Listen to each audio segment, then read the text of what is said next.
contexte-là maintenant qu'on a initié en 2021, donc cette année, la Voix des jeunes pour le développement durable.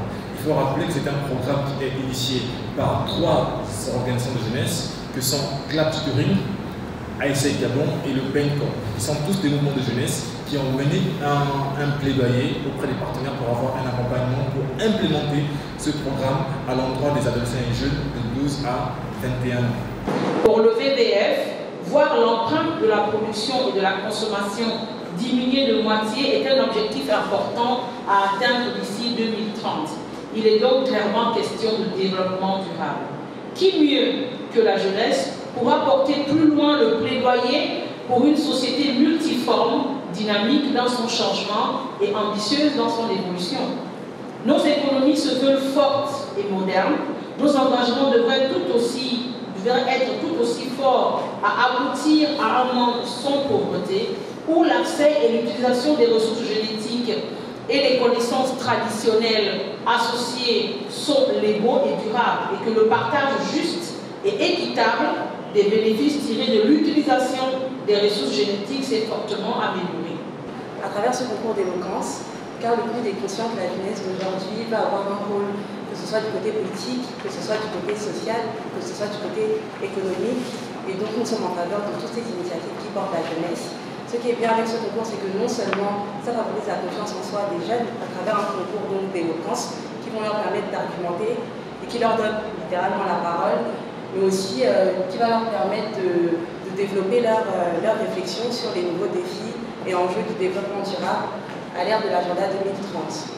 Donc le but soutient également une initiative, 12 collègues Gabon, qu'on a associé à ce programme et qui vont pouvoir ensemble fédérer de nouvelles initiatives envers la jeunesse. Je dois dire qu'on a ciblé l'art oratoire qui est universel. C'est-à-dire que tu sois à l'école, que tu aies les diplômes ou pas, tu n'as pas besoin de ça. Tu peux t'exprimer devant les gens. L'apport ici, ce sera justement de renforcer les capacités des jeunes sur l'appropriation des objectifs de développement durable définis par le système des Nations Unies en 2015.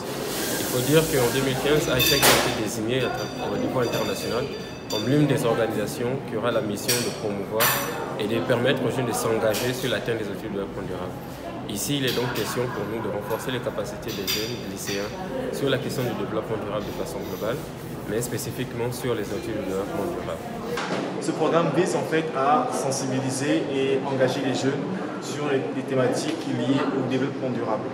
L'idée ici en fait est, dans un premier temps, de susciter l'intérêt des jeunes pour les thématiques d'actualité qui portent justement les enjeux mondiaux du moment présent, mais derrière aussi de les engager afin qu'ils soient des partenaires dans la mise en œuvre, dans l'atteinte même de ces différents objectifs de développement durable.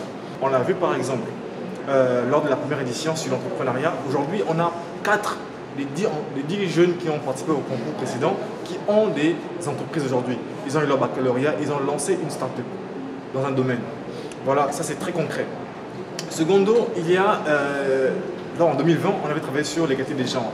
On a 2 champions de l'an dernier qui sont aujourd'hui engagés dans des études pour justement être des experts en matière de préservation en matière justement d'expertise sur le genre.